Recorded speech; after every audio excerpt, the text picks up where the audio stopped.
Sonia Marie is a true believer that the spiritual intention of self evolution is to peel away false expectations by using one of the universe's best tools, the intuitive art of Western astrology. Over the last 20 years, millions have appreciated Sonia Marie's poetic prowess as one of the three writers featured on the multi platinum soundtrack, Waiting to Exhale. Sonja has conducted over 200 workshops and lectures nationwide. Her passion is to infuse the importance of universal insight in hopes of encouraging people to be responsible for their choices based on personality and purpose. Essence magazine also celebrates her insights as their monthly horoscope columnist for over 3 million subscribers. In November 2020, Sonia Marie released her first book, The Signs, an astrological memoir. Hello and welcome, Sonia Marie. So glad you are here with us today. I'm so glad to be here with you. Thank you for inviting me, Monifa. It's my pleasure when I know I can bring some of your insight and your wisdom and your experience to the table. I know that a lot of people can benefit from it. So I am just wanting people to understand a little bit about your journey so that they can understand where our conversation is coming from. One of my favorite questions to ask is, how did you find your favorite tool? So the astrology and how you use it, how did your life bring that to pass? I oftentimes say that it kind of found me in a sense. I was just saying this to someone the other day that in the beginning, or I should say when I was younger, you have these hobbies, you have these interests, but one of the biggest things that I recognize is that I came into a family or came into a situation in which it's not that I didn't love, but I always felt like a little to the left. I always felt a little different. I always felt a little unique in my approach to things. And not to say that no one else had these feelings, but no one else was speaking it, right? So I've always been the type of person that just wants to figure me out, figure you out, go deeper, to understand what makes a person tick, to understand what makes them upset, what makes them happy, what makes them heal through some things.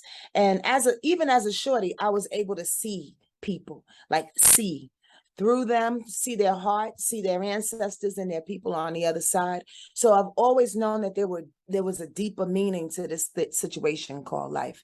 And that's kind of how I got there. The more God told me what to do, where to go, the deeper I got into the business of healing.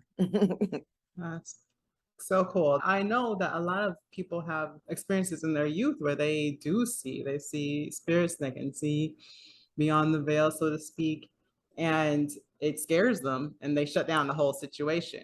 Like, Yeah. how did you deal with with that coming up?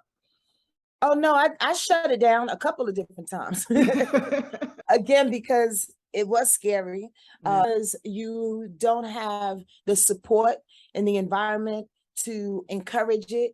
You know what I mean? And honestly, you just think you're a little off and you're a little crazy. But the thing about that type of ability is that it never really goes away. And I honestly believe, Monifa, that we all have it. Being able to see and being able to have strong intuition and look through to the heart of people. Everybody has. I think we just decide to open up the window a little bit more than others. And for me, it just kept coming. I would try to shut it down, smoking a lot of weed when I was younger, or drinking or partying and really not being engaged with what was going on, again, because it wasn't invited. But after a while, when God keeps calling, when God says, hey, I need for you to assist this person, I need for you to say this, or someone's ancestor shows up, after a while, you can't ignore it, especially when you can see in somebody's eyes and in their heart that it helps them and that they entrust in you in the process and with the information that's coming through. So after a while, you just kind of go with it. So a lot of times it's that experience of having touch somebody and help them in that deeper way that helps you to accept your own gift, you know? Yeah, because I know a lot of people that I work with and that I get the privilege to have relationships and conversations with, they are about that. How can I help? How can I serve?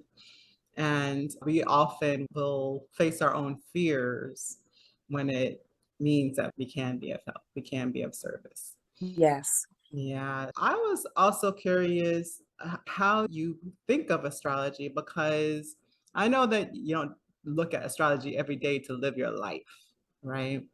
Yeah. But you do use it as a way to help people gain a foothold in what's coming, right? So how do you see it serving and informing you about life, or how people can use it to help them navigate their life?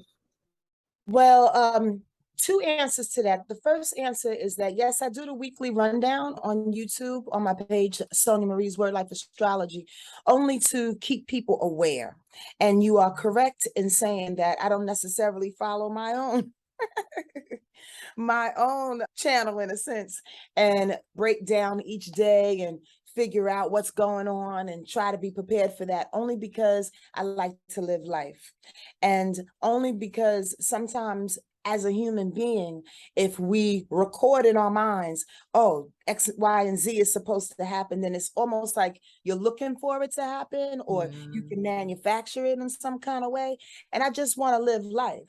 However, the awareness of certain planets being in certain signs and certain things happening along throughout your day, and you say, oh, why did I get so angry today, and what is this thing going on inside of me? Of course, I would look at the ephemeris and go, oh, okay, Mars is in Aries and it's kind of squaring my sun, it's making me a little edgy, just so I'll have a reason, so to speak, or an awareness to check myself, pull back, and respond differently.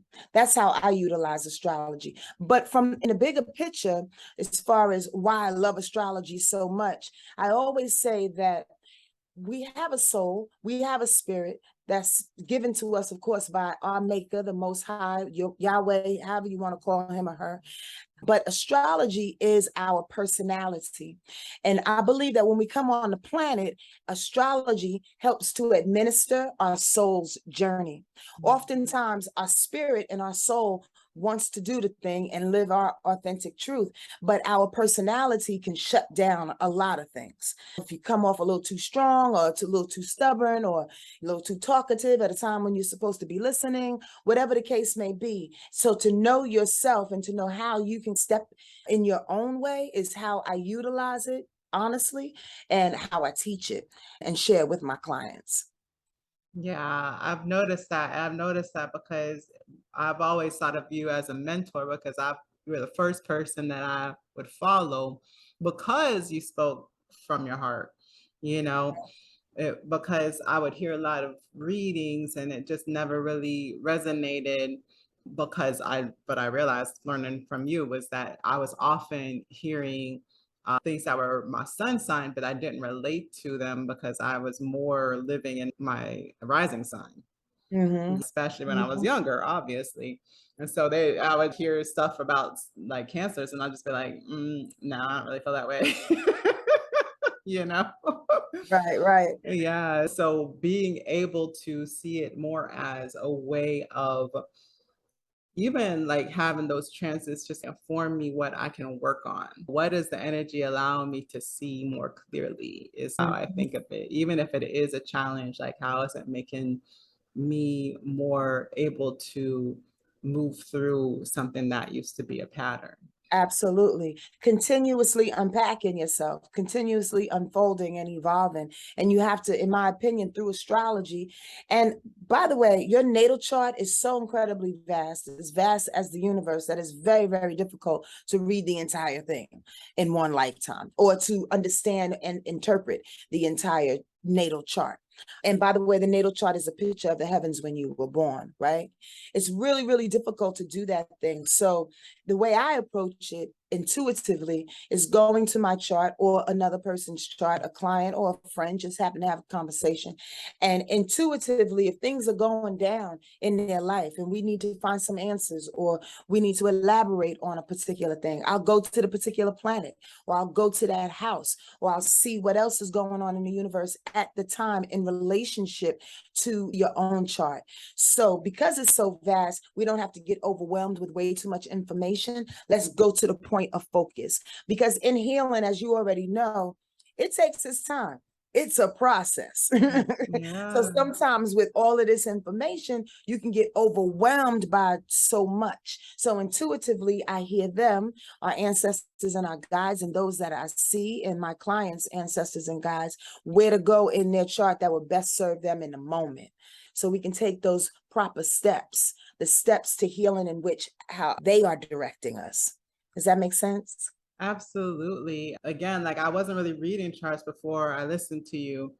And after I listened to you, it was very easy. I don't mean easy, like it was easy to learn because I feel like you said, there's a lot of information in astrology, and I have not approached, I'm sure, a tenth of it.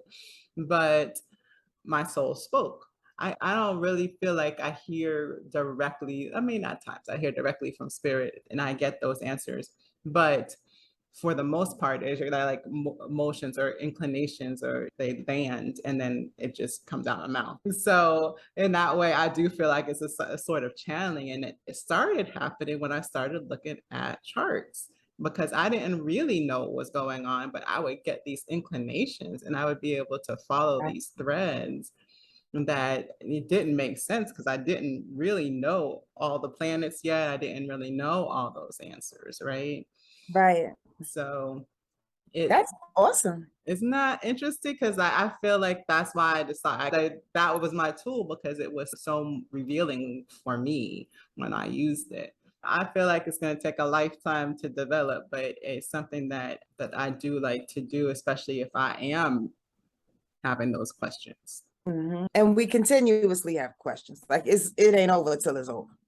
Yeah. And when you are sharing your work with others about what they're doing in the world, right? So their careers, and if they have their own business, or if anything like that, how do you help people see what may be impacting them when it comes to what they're supposed to be doing in their life path? Oh, well, we can be here for about an hour or so, but the thing about it is that a chart, your natal chart, has specific areas, meaning houses in your chart that represents your career, right? There are planets like Venus and like Mars that can attribute to your career. Venus being passion and desire and money, Mars being the execution of a thing. Every planet, Mercury, how you think and plan and strategize a situation, right? So there are a lot of different ways in which you can interpret it, your career. You can interpret your career, where you need to go, or even what would better serve you out in the world. What is your public persona, right? Where your midheaven is. However, I just gave a talk on how your business is you, basically, astrologically speaking. And what I think is important, the three basic, and I call it the three big obvious, the sun, the moon, and the rise. I think it's important in our business, in any business interactions, that we should pay attention to our sun sign, because it's who we are. What do we really want to do? How do we want to live our authentic self? Pay attention to our rising sign, our ascendant sign, because it is our bodyguard, so to speak. It's our protector. And it's also that energy that comes up when we're afraid. And sometimes we can block, not even knowingly, we can block our sun. We can block who we are with an energy on our rise that comes up when we're afraid. Again, not knowing what's happening, unknowingly. So it takes away from opportunities. It can add to fated decisions, about your business, about yourself even.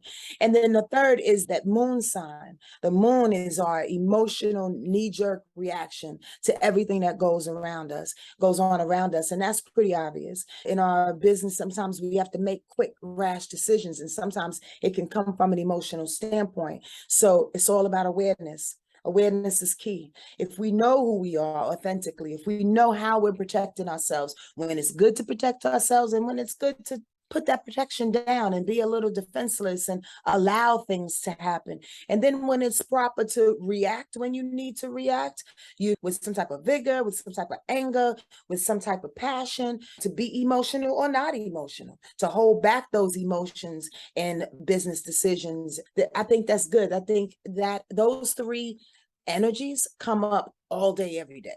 90% of the time, we're living and moving through those three energies. Does that make sense?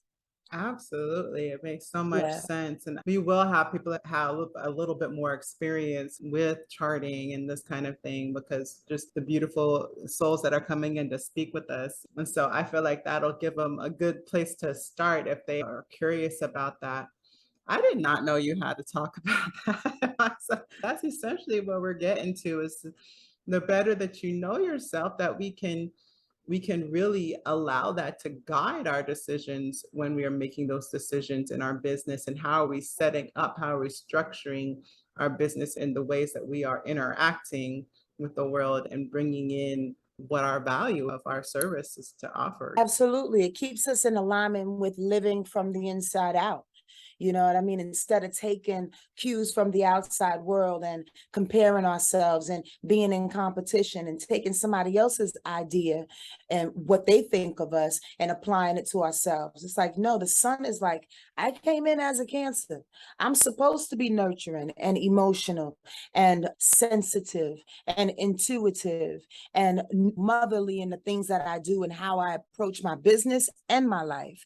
So if I'm shutting myself down and trying to be cold and callous just to be serious and do my business, it's going against my nature.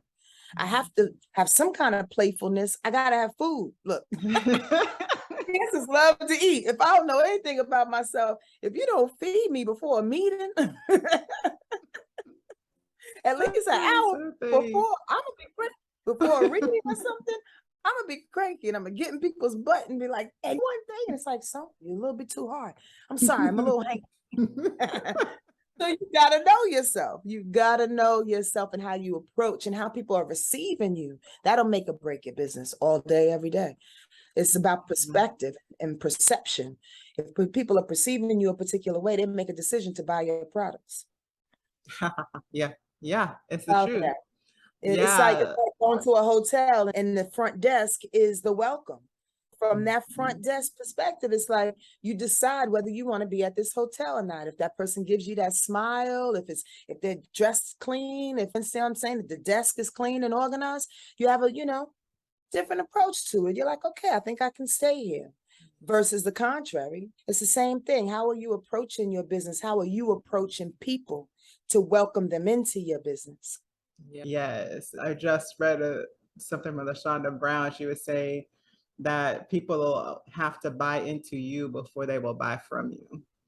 How And about I that? was like, that is a word. Yeah, and the Because, most authentic word ever, because again, you can't fake the funk. yeah, yeah, you can't. I feel like historically that was the way it was done. It was like a prerequisite almost. And then now people are not buying it. They're not trying to hear that. Even major corporate brands are having to be more personable because people are no longer willing to buy from people they don't like and trust, which has always been true, but they just are more clear on what that means for them nowadays. Right. And Absolutely. I think also that factor of who you are is who you attract as well. How are you attracting the people that want to work with you is Mm-hmm. about do they want to know you? Would they be your friend? Would they want to hang out with you? It's not necessarily a popularity contest, but it is, do I trust this person in my space? Exactly. Absolutely. And do I want to be around them? Yeah. Are they going to make my days pleasant? In this journey and having your who you are be your business.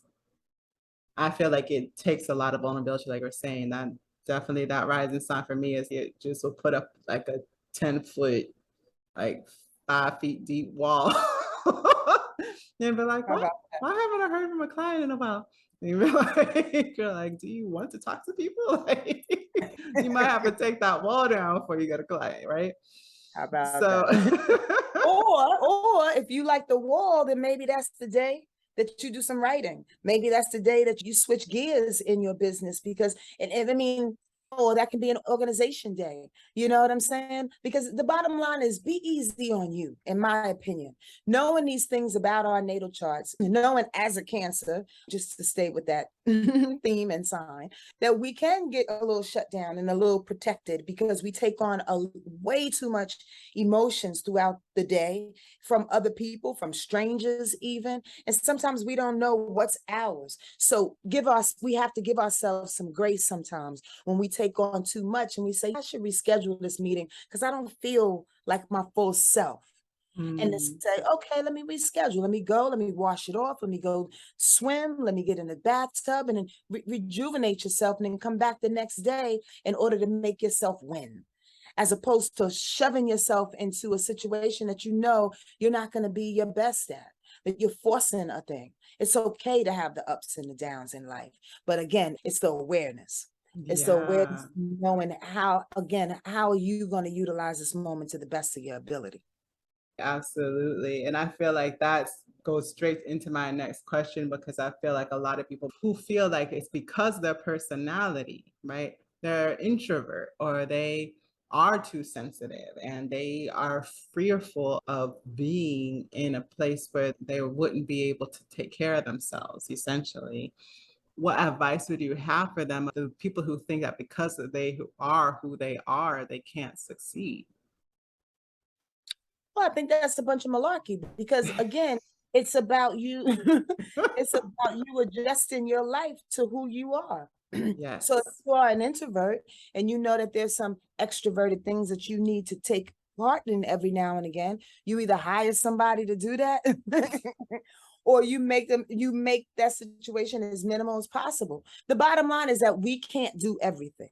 Yeah. That's just it. In our business, there's no way to be everything in our business. The accountant, the attorney, the personality, the creator of it all, the person that's writing up the descriptions or filling out applications for grants or whatever the case may be. Not everybody has the expertise to do everything. So again, give yourself some grace. Hire somebody to do that for you and do the things that you can do. In my opinion, you can be an introvert with a multi-million-dollar corporation. It's about your village. It's about your team. And again, showing up where you're absolutely the best at and allowing other people to handle the rest. And being clear about that, not only to yourself, but to your team. Listen, this is not my expertise. So I'm going to need you to present me in the best way possible. I'm relying on you in this. And if you can't do that, you're going to have to move to the side and have to get somebody else because this is important for me. That you have to show up using my words and my voice and representing me. Does that make sense? Absolutely. Exactly. I feel it's that ability to speak what you need, essentially, and allowing others to take that space and you inform them what you need from their actions. And so, yes, getting that right support, getting the right people in your corner so you're not taking that full responsibility, but also that we're setting up ourselves for our success. So, what does it take for you to feel good when you are being visible for your business? Or what does it take for you to feel comfortable day to day in your business and structuring things so that is what's happening? Absolutely. So amazing. Thank you so much, Sonja, for joining us today. I want you to tell people about your amazing book, because I feel like the more you understand some of these archetypal principles of who we are and how we show up in the world, you understand yourself better. You'll understand the people that you meet in the marketplace better. And we can see each other as human instead of other and somebody to be scared of. Absolutely. So can you tell them about your book for us? My book is entitled The Signs, an Astrological Memoir. And I set out to create a book, an astrology book that was different than anything that I've read. Some of them are incredibly instructional. Some are spun with a little spirituality, but oftentimes it's very wordy and it has a lack of personality, in my opinion. And I'm not judging. I'm just going off of what it is that I read.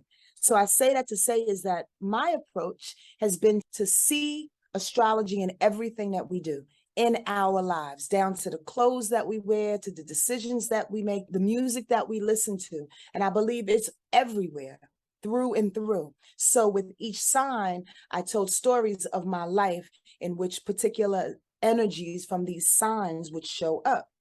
Like with Taurus being the manifester, and how there are times, because I believe that there are 12 signs in everybody, regardless of you having a sun sign of Cancer or Pisces or Scorpio. We have all the signs within us. So for instance, with Taurus, how do you manifest?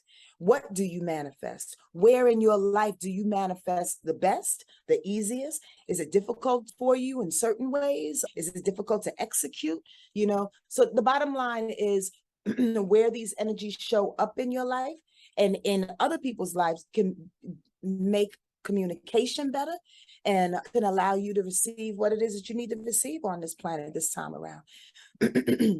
So yes, and I know Sonja as a poet, as a beautiful teacher. She holds a beautiful teaching space, and as a singer. And so if you know that you need to hear from a voice who understands that heart, that creative being in that heart, that poetry, that beauty is in the book as well. So I highly recommend that if you have ever had trouble understanding astrology, that you check out Miss Sonja Marie. Thank you. Thank you. And I will see the audience. I will see you guys in the next interview.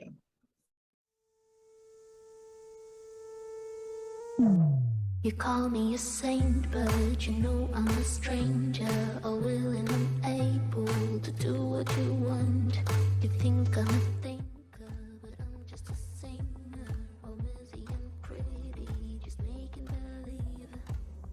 Boy, I'm falling, I'm falling, I'm falling, I'm falling, I'm falling down to obscurity. Don't let me ever be this alone. I'm falling, I'm falling, I'm falling, I'm falling, I'm falling.